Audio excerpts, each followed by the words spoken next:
makes you feel guilty either way. Yeah. Like claiming something you're not 100% of or not giving respect to the other side. Yeah. My name's Luke, and I'm Lola's great grandson and Marion's grandson. And you're my brother, you're my youngest brother. What do you think that I've been doing? Definitely feels like you've been on Ancestry.com since you graduated college. I actually bring it up every now and again when I tell the story about how we found out some of these crazy things about our family, that you've been doing all the work for like 15 years. I'm just curious because this happens to me all the time. It still does, where people want to ask, like, "What are you?" Or like, "Are you this?" Or like people will Yeah, ask me in their native tongue that I don't know. They'll be like, right. like It's just easy for me to say Italian if I have dark hair and dark eyes, and I just leave it at that. I've never dug any deeper because I've never needed to, especially if it's a stranger. You're like, because you don't want to get into everything with everybody. So, what do you know about Grammy's background? Figured that somewhere along the line it was just Italian and Irish. That's really all I ever thought about it, and I never thought to think any deeper. So I just ran with that. You thought Grammy was Italian? I figured she must have been. Always just thought my whole life was just pretty much Italian and Irish, and we were just more of one side. Yeah. Okay, so do you have any sense of what Grammy's family is all about then? Like, No, I really don't. It sounds terrible, but I mean, it's almost the time I got to be able to like really have good memories or anything and have real conversations with anybody. Everyone was getting to be so much older because I'm the youngest in the family. So I just kind of got, like the telephone game, heard it from this person, heard from this person, until I get basically nothing, like the distilled nothing. So I just never asked any questions. I really didn't. well, the good news is everybody got the distilled nothing. Yeah. But the overarching comment is saying, "How did you guys not know this? You're so obviously not just Irish." And that really surprised me. I've never had like 500,000 people look at my mom and my aunts. Super weird, but I just have to steal it from Justin because I think he said it the best. Is when we would do our family gatherings and we would put like, especially in pictures, like me and Justin next to our cousin. They wouldn't tan as well or had like freckles, and we have dark brown hair, dark brown eyes, and we would tan and we go, I don't think we're related. And then nobody would really say anything more about it, and we would just kind of like all agree that we are family.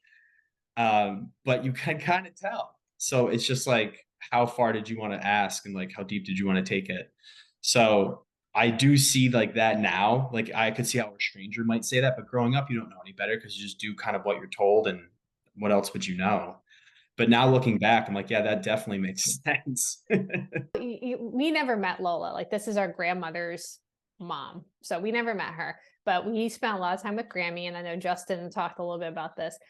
How would you describe our Grammy, Marion Donnelly? Like, what kind of person is she? And what would she do with something, information you think she didn't like?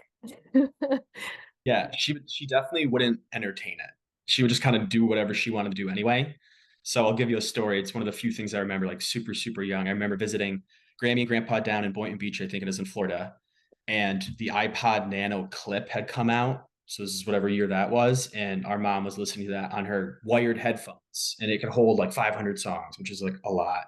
And Grammy still had a record player, and she wanted to listen to the record player. So my mom tried to get Grammy to listen to the iPod Nano, and she wouldn't have any of it. And she goes, "Oh, it's easier. The record will never skip. You could listen to 500 songs." And Grammy wouldn't. She goes, "I like what I like, and that's that." And that was the end of the discussion.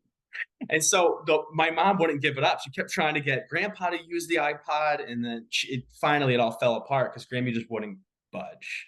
So that's kind of how I remember her being very, very firm, and no one's gonna like push her around. If she doesn't want to do something, she's just not gonna do it. I like what I like. It's exactly what she said, because I like what I like. I think she, like, walked off the room singing "If It Makes You Happy," like, "Do What It Is," or something like that. That's how I remember her living her life, doing what made her happy. That's so who she was. It's just interesting to see, like, Grammy obviously got it from her mom. Her mom left Louisiana. All the census records had her as Mexican, Black, mulatto, whatever. She moves to New York. She starts identifying as white. So the whole like shadow story to our family, and we had nothing. We didn't know anything about it. It changed like how you feel about yourself. I do feel really detached just because I haven't really seen as much as you've seen, because 'cause you've visited and done stuff and done a lot of research on it. But I feel like that's kind of like Lola did that for a purpose. Like she wanted to be disassociated with that because it was really hard for them at that time, I'm sure, to be anything other than white, and especially a female. So I kind of want to say whatever she did worked just because it took us this long to even find out. Same time, you do want to know your roots and your history. And growing up, I would just say, oh, I'm Italian and that's it. It's like not the full story. And so even if it's not, 100% one side, I would still like to know what everything is. So I do feel like kind of left out in that regard. But I guess that was what her purpose was. She didn't want anything to be traced back. This law, and you might have seen it in Mom's interview, but it's like their one drop law. Basically, like if you have one drop of non-white blood, you're black Mhm. or you're whatever. And obviously it's not a literal drop, but it's like if they can trace family. And that law didn't get dropped till 1983. So if Wow. Mom had been born in Louisiana, I don't Yeah. know, that just changes something. Like it's the same mom, the same family, but I'm like, I don't know. I said just because a law will change doesn't mean people will change. So if something changed in 1983, it doesn't mean people change in 1983 like that. So, and we've seen that a lot throughout history. So, like if Mom was born in Louisiana, she'd have a completely different life just based on assumptions, for better or for worse, what people are going to think about her, like a job opportunity, or there's like anything that could happen. So if she grew up completely white, lived in upstate New York, and nobody questioned it, it's crazy to think that if she were just born in a slightly different part of the country, that's not the case. So, and it's still her because you're right, it's still the same person. It's just kind of how we're looked at. So it's really crazy, actually. I feel guilty if I started checking different boxes off when I'm applying for something. So I just keep it with white because that's what I've done my whole life. What would it take for that to change for you? Is there anything that would make you feel okay, like this really is our family and this is our we are these other boxes? That's a really good question. I don't have an answer for that. I mean, you would like to say that like we're just all mutts at some point, so we're all little pieces of everything, and so people tend to just go with what they are the most. So I don't know. I don't have a good answer for that because I know I am a piece of it with everything that you've done, all the research. But to identify as that would kind of feel like, oh, like am I just switching today just because I feel like it? Because I've always been this. So what would make me switch? I honestly don't know. Most people aren't totally lied to like this and don't know. Like you said, for so many years, no one Yeah. caught it. No, nobody caught it, and I was the last person to ask because 'cause I'm the youngest, so whatever was believed, like, I just got handed down.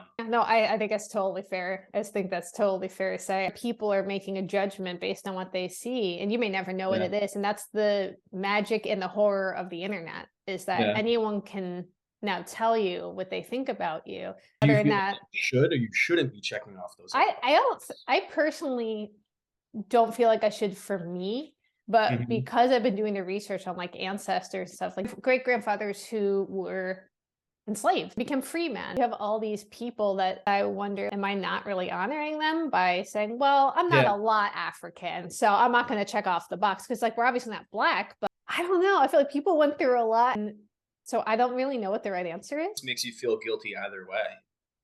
Yeah. Like, claiming something you're not 100% of or not giving respect to the other side. Yeah. So that's why when people ask, I usually say I'm from New York. And like that's disturbing enough to them here in Nashville. They're like, oh, please stop.